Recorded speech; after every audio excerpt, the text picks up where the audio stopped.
Coming up, we have stories about not covering coworkers' shifts, vasectomy reversal. I got some personal experience to talk about there. Is it all the mother-in-law's fault? Keeping your opinions to yourself, redecorating the late daughter's room, dropping out of the wedding, and adopting a kitten as petty revenge.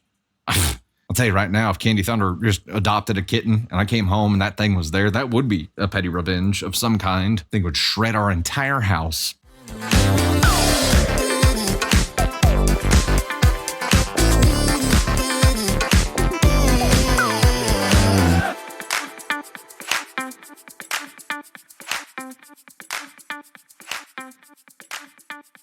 Hello there, it's Dusty Thunder with another Reddit story for you. This one is from AITAH. Title of this one is, Am I the Astronaut for refusing to cover my coworker's shifts after she called me lazy for not having kids? Is not having kids lazy? I, 28 female, work full-time in retail, and as anyone who's worked retail knows, it can be pretty exhausting. I've got a busy life outside of work, trying to balance my hobbies, taking care of my apartment, seeing friends, and just taking care of myself. You know, normal adult stuff. I don't have kids, but that doesn't mean I'm lounging around with endless free time. One of my coworkers, Sarah, 32 female, has 2 young kids. She's always asking people to cover her shifts, which I understand because being a mom is hard and things come up. Over the past year, I've covered for her quite a few times when she had to leave early or couldn't make it in because some kind of kid emergency. I did it out of kindness because I get that life can be unpredictable and I wanted to help her out. But I've started to notice that I'm one of the only ones she asks to help cover her shifts. It's like she expects me to do it just because I don't have the same responsibilities as she does. Last week, she asked me again to cover for her because her kid had a school event. Normally, I'd try to help, but I already had plans to spend the day with my sister, who I hadn't seen in a while. I told Sarah that I couldn't this time, and she just sighed and said, "Must be nice to have all that free time. You don't have kids, so it's not like you're busy with anything important." Red flag for that bitch. Well, if you don't have kids, nothing's important. There's a lot of shit in this world that's important that's not children. I mean, don't get me wrong. Like, our kids are like our most important thing. But no kids, nothing important. Makes no sense, lady. Also, time out for just a second, because if this gal is having to like pivot all the time, why wouldn't she plan ahead and specifically be not available or request off for those days because she has kid things? Now, that's where my gut came from. And then I was like, oh yeah, but the school waits till the last second to tell us there's an event 2 days from now. So that's not always possible. And that I understand. I was pretty taken aback. I told her, just because I don't have kids doesn't mean I don't have a life. My time is important too. She kind of rolled her eyes and walked away, but I could tell she wasn't happy with me. Now she's been telling our other coworkers that I'm selfish and I don't understand how hard it is to be a mom. A couple of them has started acting a bit distant toward me, and I overheard one of them saying something like, "She has it easy, no wonder she doesn't get it." I didn't realize not having kids made me less deserving of respect at work. What really gets me is that I've always tried to help when I could, but just because I don't have kids doesn't mean my life is suddenly stress-free or that I can drop everything at a moment's notice. I feel like Sarah doesn't respect my time at all, and that really bothers me. I ended up mentioning it to my manager, hoping for a little understanding, but they just said it's a personal conflict and didn't want to get involved. Of course they didn't want to get involved. That would be work. So now I'm stuck feeling like the bad guy because I said no for once. I honestly don't think it's fair to expect me to cover her shifts all the time just because I don't have children. I have responsibilities too, and I deserve to have a life outside of work. But some of my coworkers seem to think that I should be helping out more because Sarah's a mom and I'm not. Am I being selfish here? Am I the astronaut for finally standing my ground and refusing to cover her shifts after she basically called me lazy? Hails no. And it's much deeper than that, ma'am. First, let's cover this. I think you're being gaslit by your coworkers. I think every single one of them knows it is not your job to help someone that you have no connection to other than working with them. It is not your job to pick up her slack. And I said slack on purpose here because she is asking for you to do her a favor. She is asking for you to help her out. You don't have to do that. You've done it to this point by your own kind heart, and you have been taken advantage of. So yes, finally, you're creating a boundary. Well, sort of. You're enforcing one after the fact, and I think that's what has to become clear here. You've got to say, look, no. Let me go back and look at this. I honestly don't think it's fair. Blah, blah, blah, blah, blah. Okay, so she said no the one time. I think you're going to have to make this crystal clear and say, look, lady. And actually, because she's spouted this to all the minions, and I'm sure there are a lot of single moms or moms working in that establishment, I think you've got to say this to everybody and be like, look, it is not my job to jump in and rescue y'all when you need rescuing. It cannot be me every time. I've been that person most of the time for most of y'all for a long time, but you've taken advantage of me. So if you have treated me like shit or you're talking shit about me behind my back because one time I didn't jump in and rescue your ass, I will not be rescuing your ass again. Congratulations. You've burned a bridge. This is basic human decency. This is DFHB Club 101. If you need somebody, don't be a dick to them. Don't be a dick to them in general, but specifically, if you need them to do you favors, don't freaking do it. Yeah, and then she's going to have to find somebody else to be her rescue here, right? Or she's just going to have to tell her managers that she can't come in those days. Like, she's going to have to figure out another system that isn't you. Right now, you are her system, OP. But there's this entitlement attitude where she's entitled to your assistance. She's entitled to your help. She's entitled to your time. Or was. Not so much anymore, is she? I do not think this is going to be enough change or enough pain to change this person. It's going to be enough pain to change who she treats like shit. Because she's just going to have to find another person. Going to have to find somebody else to take advantage of. It's like now because she's had a yes so many times, now she feels like she's entitled to a yes. And there's no explanation behind it. But to turn around beyond that, and when you don't get the yes, attack, that the weight, like the gravity of the request doesn't matter anymore. Come on, Tater, come on up. I was saying that I think this is like a form of bullying at work, in the workplace, and for the manager to say, oh, I'm hands off. You can't be hands off when one of your employees is being bullied for a personal choice. Like, that's literally what your job is, to handle that shit. It's true. So, and it's a work issue because it's about shifts. Yeah, exactly. It's not a personal conflict. And the manager needs to step in and take care of it. But when someone says this stuff to you, like questioning back, not the part where they're asking the question and you said no, you need to question back the insult. So you think that I'm this because you have a shift that you can't work, which is your responsibility. And because I can't cover for you, you think that I'm lazy. And you need to do that in front of more than just her. It needs to be in front of the people who are talking shit behind your back. Truth. It needs to be in front of the manager. It needs to happen so that they understand that you're calling them on their bullshit.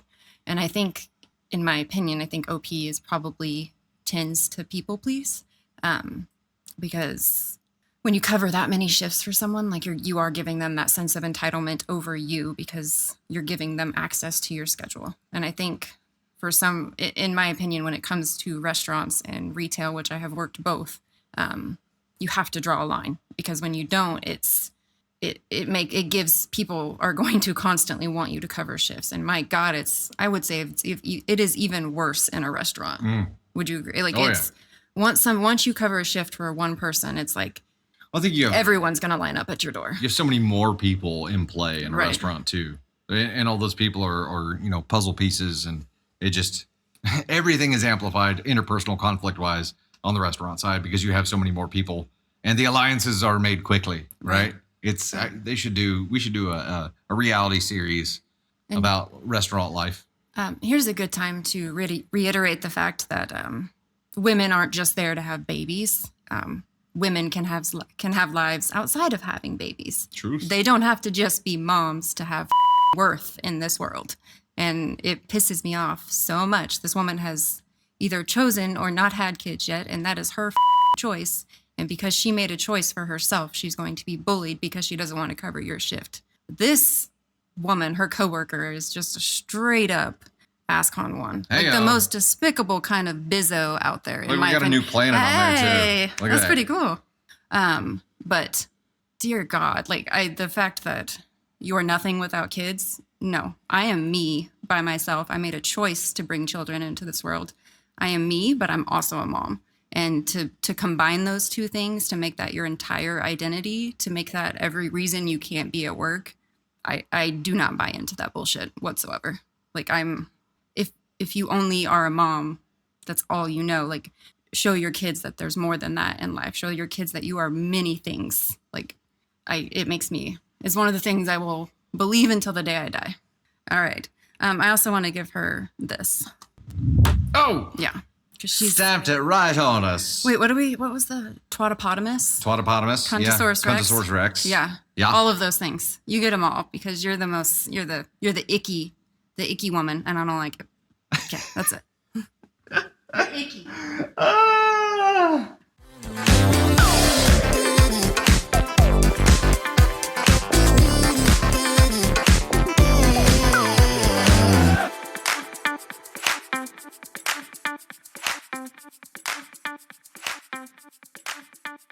Hey there, it's Dusty with another Reddit story for you. This one comes from AITAH again and is titled, Am I the Astronaut for Reversing My Vasectomy After My Wife Asked for Divorce? I'm going to warn you right now, my feedback's going to be a little bit graphic on this one. My 40 male, wife 40 female seems to want a divorce. She started hinting on divorce months ago, sending me passive-aggressive articles and videos. Our latest fight was about an article she sent me about a woman leaving her husband for dishes. I didn't read it. She started bugging me about reading it, and I told her that I am not reading it. Wait, she left him? I assume he means because he wasn't doing something with the dishes. If she left him for dishes, like his self-esteem has to be really low. She left this man for a teapot. I told her that if she is going to divorce me because I left dishes in the sink, then do it already because I'm going to leave dishes in the sink sometimes. It's not the end of the world, and if we were so overpowered by the dishes, I'll just hire someone to do the dishes for me. She then asked for a divorce, and I just ignored her.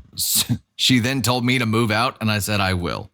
I'll move out by the end of the month like she wanted. I'm also planning to reverse my vasectomy. She was very offended by it. I just told her that I got a vasectomy for her because she asked me to, and since we're divorcing, I don't have a reason to continue it. But she didn't accept that reason. She accused me of having another woman in mind. I don't have anyone to have more kids with and no plan to have more kids for now, but I should continue being sterile because my wife wants me to. The same wife who wants to divorce me because of dishes?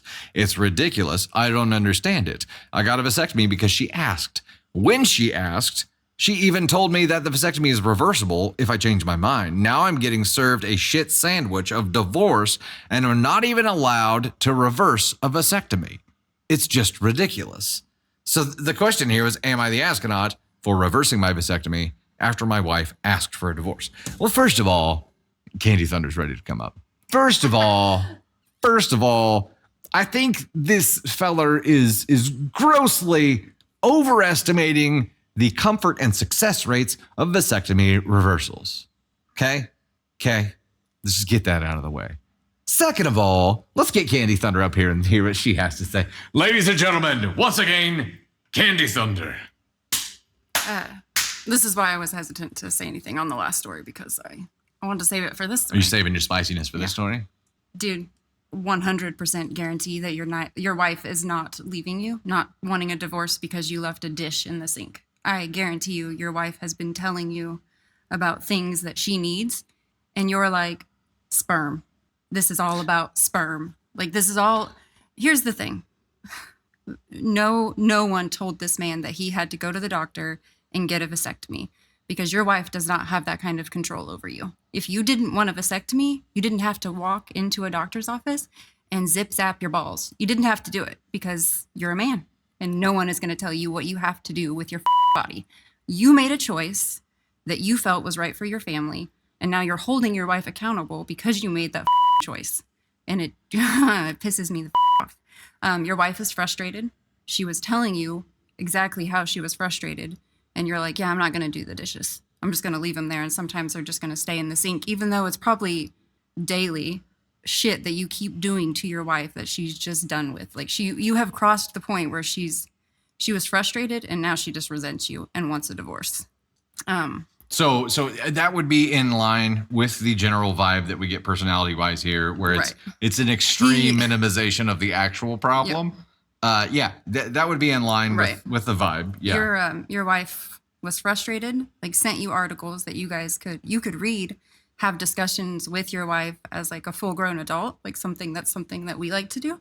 But instead you were just like, yeah, I'm going to get my sperm back because I'm sterile. You still have sperm, by the way. Yeah. And you sound like a real catch, a great swimmer, an awesome guy. Strong really swimmer. cool. Very strong swimmer. You can talk about your reversal, but Are you all ready? I don't think this is about a dish. And I think that you It's have been not. holding your vasectomy over your wife's head for a long time. And I mean, if you want to get a reversal, I'm all for you going through that pain and suffering to get a reversal, because a reversal is much, much more than the vasectomy. Not even the same ballpark. Right. But nobody made you do this. You made a choice with your wife based on your family and the fact that you were done having kids. You made a choice, you did it, and now you want to blame somebody because you snipped your balls? Like, come on, dude. That's you're childish. Do the dishes and deal with it. Okay, so innocent of Jalia, first of all, says technically all of us were good swimmers. All of us are strong swimmers at least once. We're all the True. winners. Facts. We all won one race, at least in our lives. I'm convinced that this guy did not. You might have been the only one there. Yeah, it's You might have possible. been the only one. That's possible. So first, let me lead with this. Y'all remember in like middle school or high school biology class where you dissected a frog? Like you make the incision, you pin it back, and then you got all the gutsy stuff going on, and the smell of formaldehyde like sticks in your nose for days, weeks, months even. Okay, a vasectomy reversal is like that. Only I was the frog. Pin back, awake, smell of not formaldehyde, but burning testy tubes.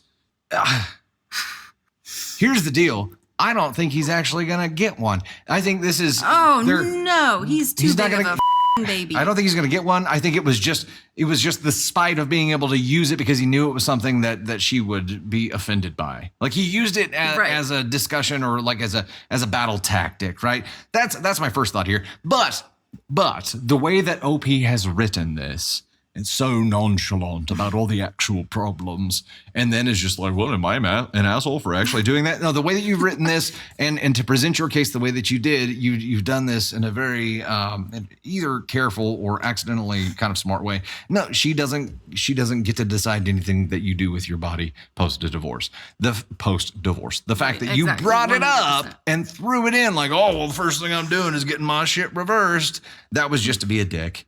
Which is in line with the 9 times that you just decided to be a dick just to be a dick before Yes. this. And if you're telling us about that, the actual problem is 1,000 times worse. So in the situation that you've crafted here, you would be NTA for getting a reversal after getting divorced. It doesn't make any sense, but yeah, you get to do that, and that's fine. The fact that that's not the real issue, though. The fact that you used it as ammo in an argument just to piss her off, that does make you an asshole. It's also really funny because somehow you think a vasectomy reversal is easier than doing the dishes. It ain't. I was in there with him and I saw it. It was not a pleasant experience. She was holding my hand. Yeah. Smelling the smell.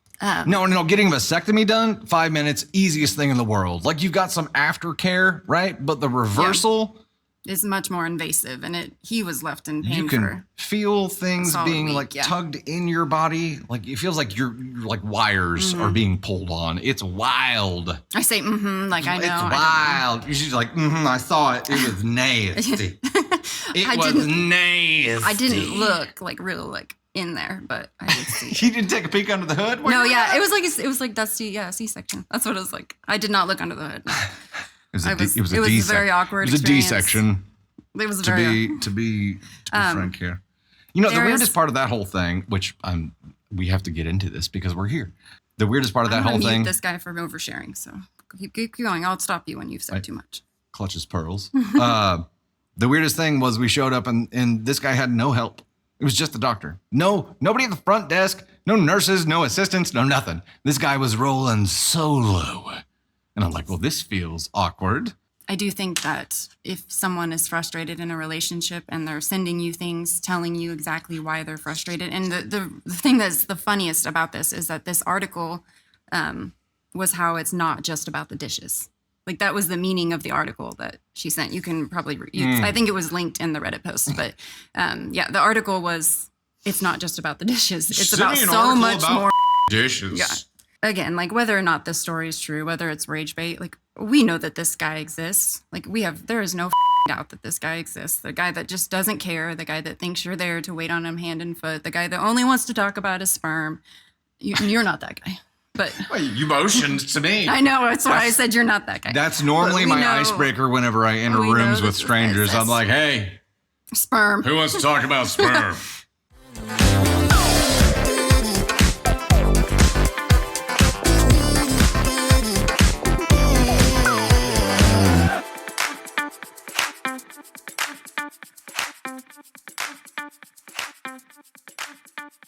Hey there, it's Dusty Thunder with yet another Reddit story for you. This one comes from AITA and is titled, Am I the Astronaut? I told my mother-in-law that's all on her. Well, thanks for giving us a lot of information to go on here, OP.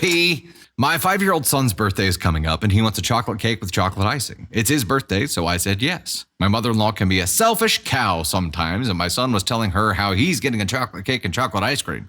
My mother-in-law said that she didn't like that and my son should get something we all like. My son said, it's not your birthday and you don't get a say. Hold up. 5-year-old? Green flag for you, my boy. If your 5-year-old can be like, it's my birthday, you don't get to decide, Grandma. Yes, you've done something correct. This would normally be disrespectful, but recently said this to my son when we went to his friend's party. When my son didn't like the cake flavor and we had a discussion about how the birthday person gets to choose their cake flavor because it's their special day. He just reverse uno'd Grandma. My mother-in-law was shocked, and I told her the same thing I told my son. When it's your birthday, you can get whatever flavor of cake you want. My mother-in-law called me a bitch and my son a spoiled brat. So I told her, with that attitude, you won't be coming to the party. I thought she was going to say, with that attitude, you won't be getting any cake. My husband was WTF and tried to talk me into ordering his mom a cake she would enjoy after our son and I were rude to her. Okay, red flags for Sonny Boy here. I said, no, it isn't her day, and that just teaches our son to act entitled at other people's parties. If we don't stick to the rules and etiquette that we explain to him, it will just make him confused, entitled, and spoiled. My husband saw the truth in that because our son was excited about his birthday cake for his birthday and now understands that not everything is about him. Other people get to enjoy their special event how they want to. In return, my son gets to enjoy his special event and occasions how he wants to. My mother-in-law doesn't seem to get that and wants my son to write her a sorry note and what he did wrong. My husband and I don't feel like my son did anything wrong by repeating what his parents told him. My mother-in-law said she's not coming to the birthday party or getting him a gift without the apology note. I told my mother-in-law that's all on her. Okay. COP, just using the last line from your story as your title doesn't work. We need more information to go on. You're NTA here. It's interesting. Calling you a bitch was obviously just lashing out because she didn't get her way. Calling your child spoiled because he gets to choose his own birthday cake flavor for his own birthday. Wow, projecting a little bit there, are you? Spoiled mother-in-law thinks that she's entitled to have a say over what someone else has at their special day. She has the same mentality of a 5-year-old, but the 5-year-old was able to see that that wasn't right and learn and grow from it. This 70-year-old woman, not so much. Not so much. Narcissistic mother-in-law. Angel, I mean, you're supposed to get spoiled on your birthday. Yeah, on your birthday. And this the whole sorry note thing here, she just keeps digging further and further and further, does she not? Like, this is an ego thing, right? And we have this conversation a lot. When people get exposed, they lash out. They make unreasonable demands. They further victimize themselves, and they do it in an exaggerated way, like this. She knows she's wrong, y'all. Now it's a smokescreen. Now it's a diversion because she can't handle accountability. And the fact that that hubby for a second was like, just order a cake. Yeah, I get it, because placating is easier, right? Placating is what his dad probably did for a long ass time, or maybe forever. I was like, it's just easier to give her away, man. It's just easier. Life is miserable when mama doesn't get her way, so we just let her have her way, which is also enabling and now has created the problem that you're facing today. So OP, you do have to pin a little bit of this on your son for having the default response, the knee-jerk response of enabling. But at least he turned around quickly.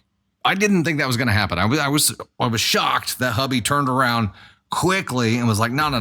So he goes from red flag to green flag here. It is rare. It is rare for a hubby who has been manipulated and controlled by mommy to red flag and then green flag this quickly. So I'm proud of you. I'm proud of you, boy. Oh, Angel.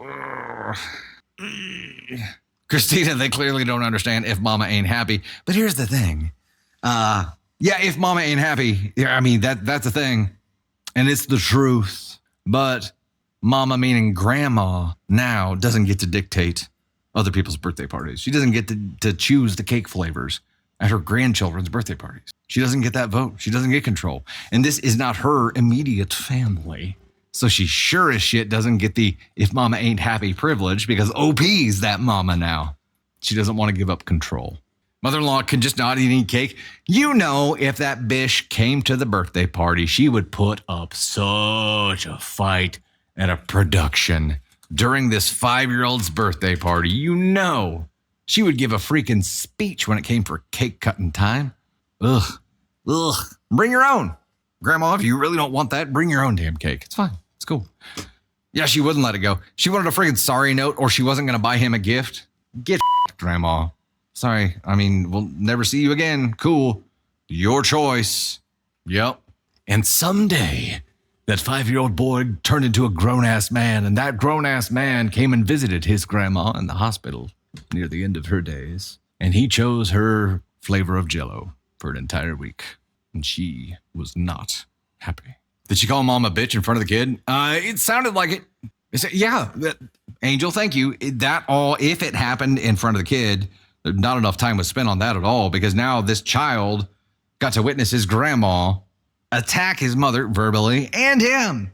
He got called a spoiled brat in front of by his grandma to his face. Like, well, that's terrible.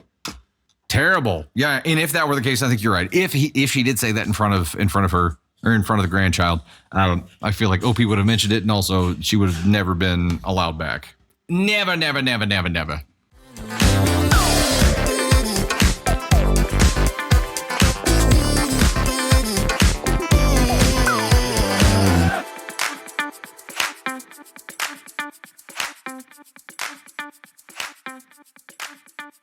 Hey there, it's Dusty with another Reddit story for you. This one is, am I the astronaut for telling my sister-in-law to practice keeping her opinions to herself because she doesn't get a say in how my kids eat? My wife, 29 female, and I have 2 kids together. Our oldest is 4 and our youngest is 18 months. I became a stay-at-home parent when our oldest was born. My brother, 36 male, is married to sister-in-law, 39 female, and they have 5 kids together between the ages of 4 and 10. Sister-in-law was stunned when I became the stay-at-home parent versus my wife. She has a more traditional view of marriage and family and believes that mom is more important in the home than the dad, and that the dad is more important as the provider. Stunned and traditional are her choice of words, so just so you're aware. So I've always felt she was more critical of me as a parent, maybe not in clear ways before now, but her attitude made me feel like she was watching closely to see if I was good enough. The way my wife and I feed our kids is different to how my sister-in-law and brother feed their kids. Sister-in-law believes in 3 meals a day, no matter what the age, and nothing more or less. She believes that it is the way it has been done for centuries, and it works. My wife and I approach it differently. We feed the kids smaller, more frequent meals and snacks. Because of this, I carry around lunch boxes for both my kids that have foods that they eat throughout the day if we go anywhere. And at home, my wife and I have stuff pre-made and ready to go. This means my kids eat little meals or snacks every 3-ish hours. No large quantities, but smaller and more frequently than my nieces and nephews. Sister-in-law thinks it's insanity. And she has told me that I make more work for myself and claims I'm trying to be different because I'm a dad doing the primary caregiving. She told me I should practice doing things differently because in the real world, this stuff won't work. And preschool and school won't allow for this, which isn't true with where we have chosen to send our kids to school. But she doesn't want to hear that. I spoke to my brother about his wife's comments on the choices my wife and I made to feed our kids and how it's not helpful or needed. He said he knows, but that it's just how she is. I told him if she keeps it up, she will be told to shut up, maybe or maybe not in a nicer way. He just shrugged. Okay. Well, he's like, do what you got to do, man. I hit this limit on Friday when sister-in-law saw me out with the kids and my dad and father-in-law, the three of us grocery shop together some Fridays.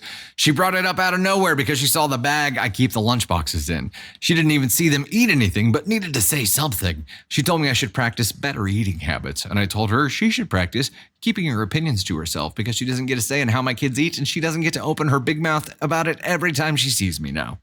She stormed off, outraged, and there have been multiple texts from her and my brother since. He's mostly just telling me what she's saying, but she is big mad. Am I the astronaut? No, not even for the spicy delivery, because you were just boomerang what she said right back to you, right? The real problem is what? That is her problem. Her problem is that dad is staying home. Yes, absolutely. Her problem is her misogyny showing a bit there. She has a big problem with that, but also it's she believes in the old structure should be applied to everything. Nothing should evolve, right? Nothing. So this is the way that meals are done in our culture everywhere. First of all, we have an international audience here.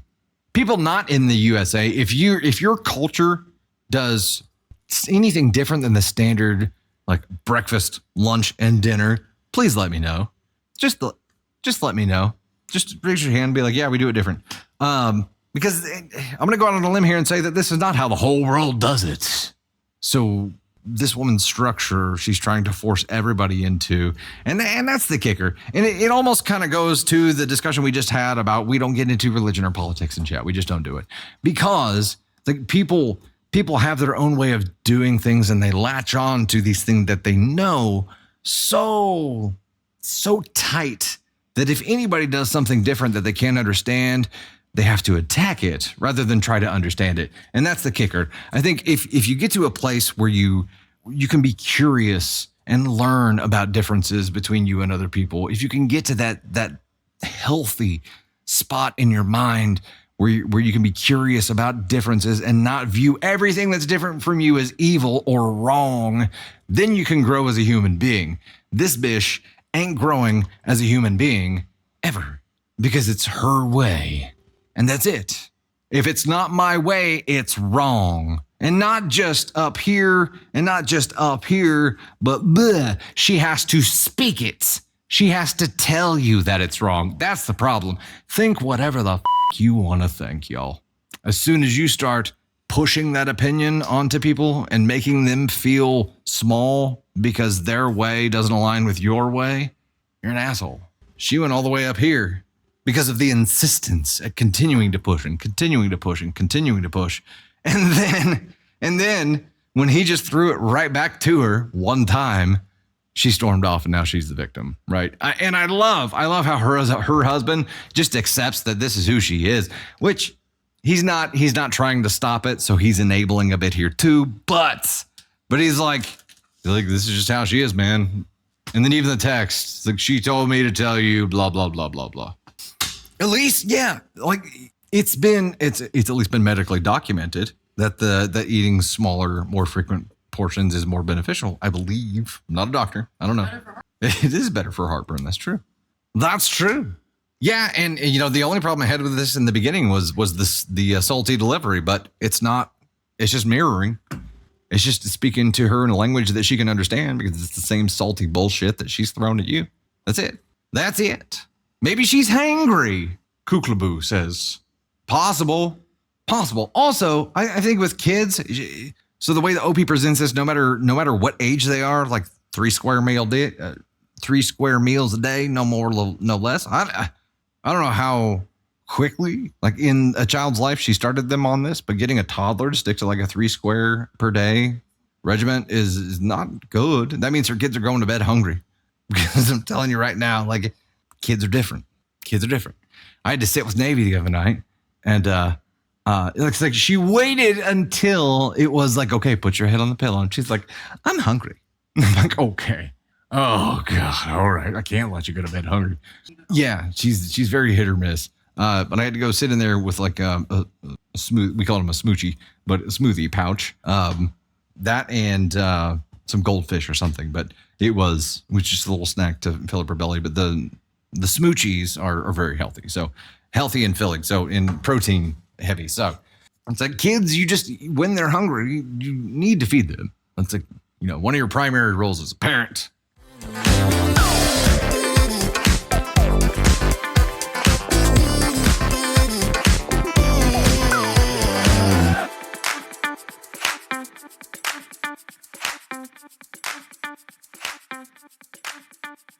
Hey there, it is Dusty Thunder with yet another Reddit story for you. This one is, am I the astronaut for kicking my brother and his new wife out of my house after they tried to redecorate my late daughter's room while I was at work?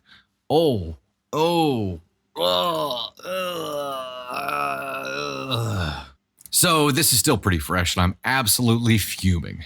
For context, I, 38 female, lost my daughter 2 years ago in a car accident.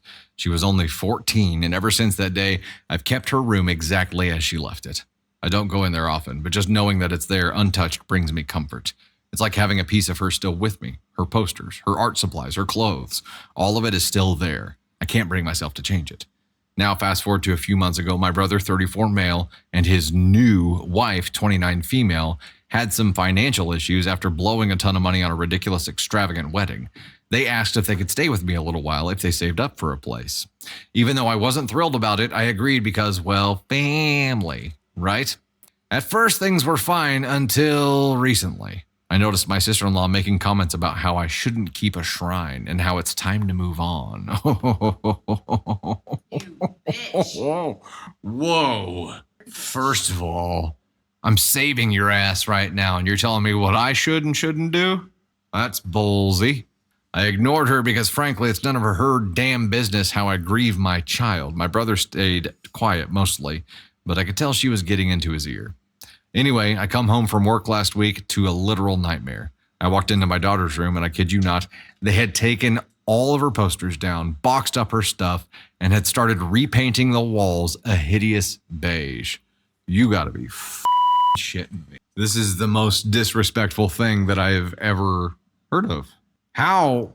I know I have a pumpkin on my head, so it's not as someone who just gives zero shits about your pain, your trauma, or even the memory of your daughter, and just deciding to do this. And we all know that they only did it for their own gain. It wasn't about the true thought that they thought this was ridiculous. It was, hey, we'd like to have this room, so you need to get over it. They had moved in a bunch of generic furniture, hung up new curtains, and were apparently turning it into a guest room. I lost it, screaming, crying, the whole thing. I asked them what the hell they were thinking, and their response, my sister-in-law had the nerve to tell me that they did it as a favor to help me move on, because it was unhealthy for me to keep the room as it was. I was shaking with rage. I told them to pack up their stuff and get the hell out of my house immediately. My brother tried to calm me down, saying they meant well and they were only trying to help me let go. He even tried to make me feel guilty by saying they had nowhere else to go right now, as if that would make me suddenly forgive them for destroying the last piece of my daughter I had left. I told them I didn't care, and they had crossed an unforgivable line. Now my whole family is divided. My parents think I overreacted and say I'm being heartless for kicking them out. They keep saying they were just trying to help, they didn't mean any harm, and that I'm being too harsh because people grieve differently. Oh, what? That doesn't even make sense. For them to tell you that people grieve differently, that would negate your brother and his bitch wife's entire argument. They can't use that against you now. They're even suggesting that I apologize and let them move back in. My brother's still texting me, asking me to reconsider, saying they're in a tough spot, but all I see when I look at him is betrayal. So am I the astronaut for kicking them out and refusing to even consider letting them back in after what they did? No. No, hell no.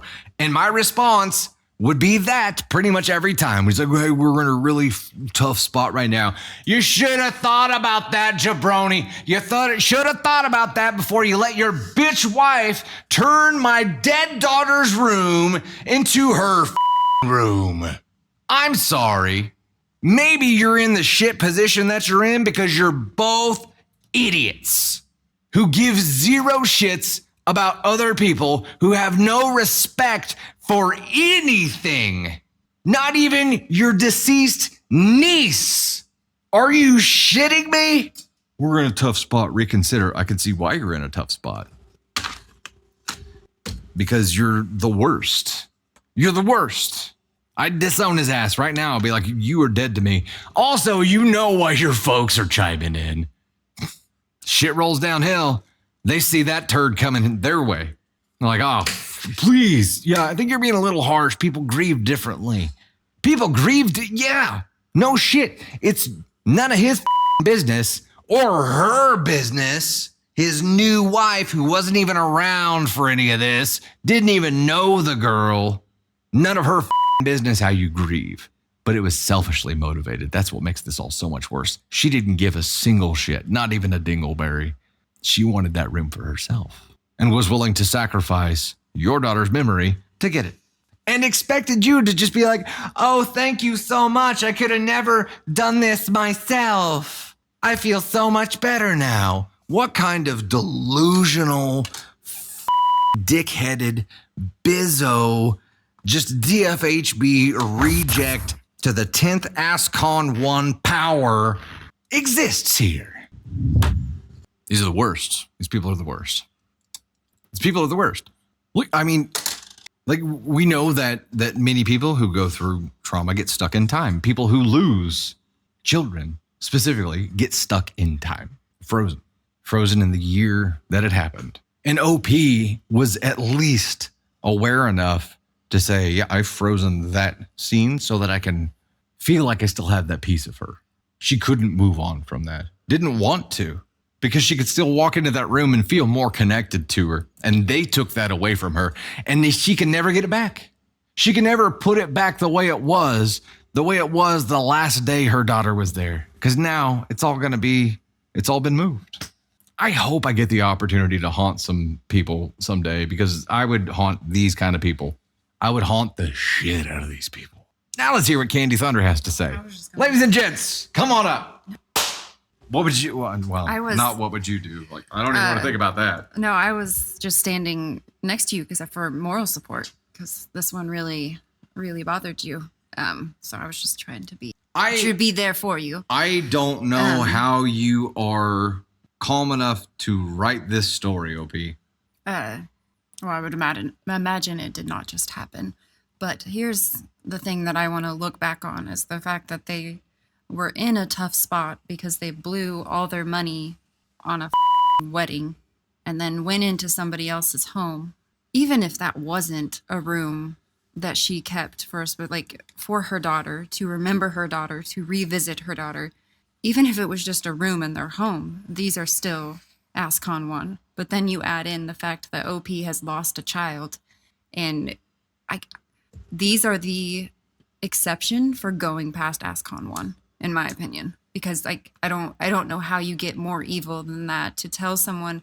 Nobody gets to tell anyone how to grieve. However you choose to grieve is what makes your world work, what makes your mind stay sane.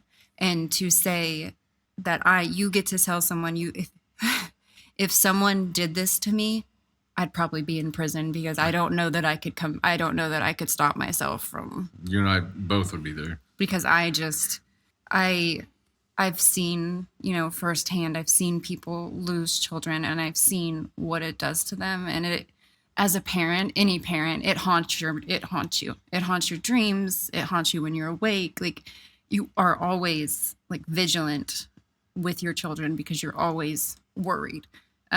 And for that to actually happen, like, for anyone here, like, who has lost a child, I'm so very sorry, because I can't imagine. I just can't. It's not something that I could. I just don't know. Like, I don't know how you do that. Like, I don't know, because once, and this is, we talked about in a previous story, like, this is the time when you can say, I guess, if you don't have kids, like, this is something that's hard to understand. But I don't know how you walk into somebody's home and rearrange stuff for kids, like, for something that makes them feel good, because to lose a child at 14 is just. He had to know it was wrong. That's it. Like, but she convinced him to do all this, but having the balls to step into that room and see her collage pictures, and to see, like, and to touch those things and to put them in a box, and to go through with that, like, in that moment, your soul turns black, right? And a black hole Is the only thing I can see past ASCOM 1. That's an unforgivable. It's disgusting. And you know, like a time marches on, so maybe your parents and your family, like that is not their child. That is their grandchild. There's a degree of separation. But I think when it comes to a parent and a child, and this is my opinion, if you feel differently, that is completely okay and normal. Please, whatever you think, I can see people saying that you feel differently. But if, in my opinion, like the parent to a child relationship, like no parent wants to go before a child. No parent wants their child before them. No. Like that is, I would give my life without question if I could save 100%. any of our children. Like I would never want to live in a world where they don't exist. And you never forget the day that they were born. You never forget the things that they do, the first of everything. Like those are things that are just burnt into your brain. And it doesn't matter if they pass away at 14 or they pass away at 4 months. Like it does not matter. Those things are in your brain for the rest of your life. You are completely altered when you have a child. Like your brain changes. And to say that it's time to move on is just, I don't know. It's like I'm trying really hard not to cry, but it really like, you can't move on. You cannot move on from loving your child, from wanting to be with your child. Like it's just, it's human nature. It's built within us. And for someone to do this to a parent who is clearly suffering, and to say, I did this for you, like it's just, God. And then to message and be like, hey, we're in a tough spot because we blew all our money on a wedding. It's just like, how do you not just drop kick them into next week? No. And I don't condone violence. Like, please respect how people grieve. Respect that you don't know what's best for everyone. And also, for those of you who have lost a child or children and are still here on this planet, just know that I admire you. We admire you. Like, we admire your strength. And like Candy explained, there's no way that anybody can fathom what you go through on a daily basis. But the fact that you do, and you're here. Like that's, I don't know. I did not mean to bring everybody down. I just thought that this story was just, it struck a nerve. Yeah. He's an emotional man. And I agree. It is good to talk about this stuff because maybe that helps some people grieve. Maybe that helps people. I don't know because I have not lived it. And I can have all the empathy and sympathy in the world, but I said this in one of my posts, but I'm like, teach us how to help people. Yeah. Like teach us how to do better by people that are grieving, by people that are hurting, by people that are in abusive relationships, because we're up here giving advice on stories that may or may not be true, but that does not change the feedback. And if there's someone that we can help by doing what we do, even just the tiniest little amount, like we are 100% willing to learn, like willing to self-reflect and change the way that we think just to help people get through whatever hardship they're going through. Yeah.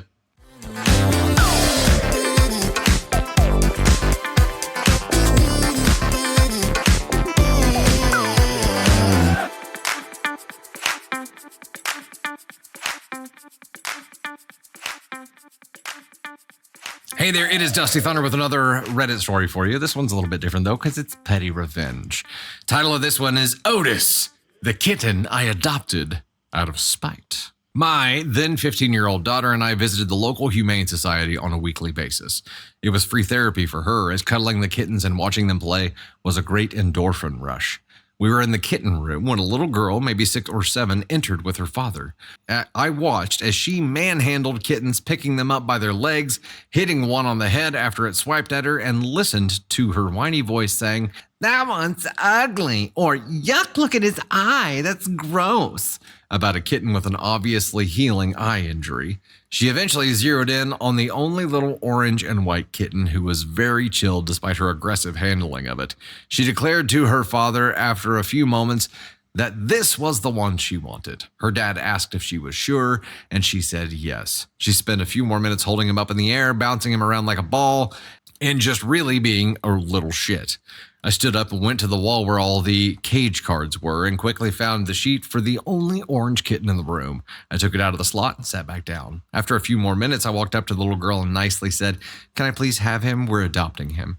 She glared at me and said, "No, he's mine." Her dad walked over and I said, "We had visited him earlier. We even have his cage card. I'm sorry." He told his daughter to hand over the kitten and she lost her shit.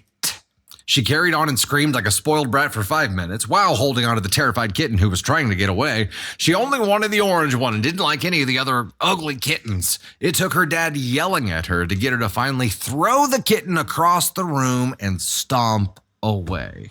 My daughter went and picked up the kitten. Long story short, Otis has now been happily living his best life in my home for 7 years, and we love him so much. My Facebook memory reminded me that today is the anniversary of his gotcha day. I hope the little twat never got a kitten.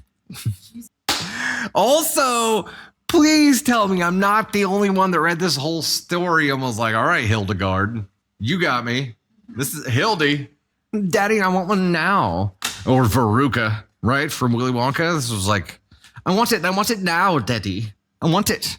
I want that one now. But dude, as the dad who's seeing your kid like doing nunchucks with kittens, wouldn't you be like, hey, I don't think that's right. Hey, don't do that. He was at least in control enough to yell at her to give up the cat, but then she chucked it across the room. So I'm going to go out on a limb like a cat and say, I think she probably gets her way more often than not. And no, this would never happen with Navy Thunder. That girl's spoiled, but humanely spoiled. We're still raising her to be a good person.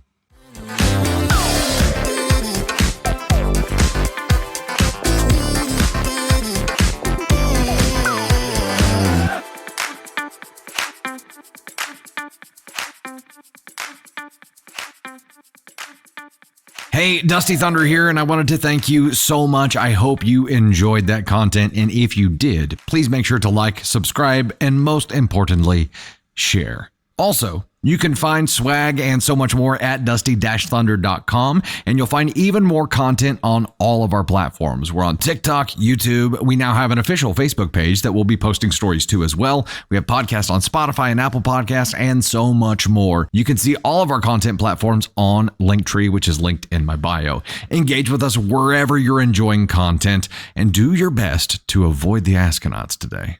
Thanks again.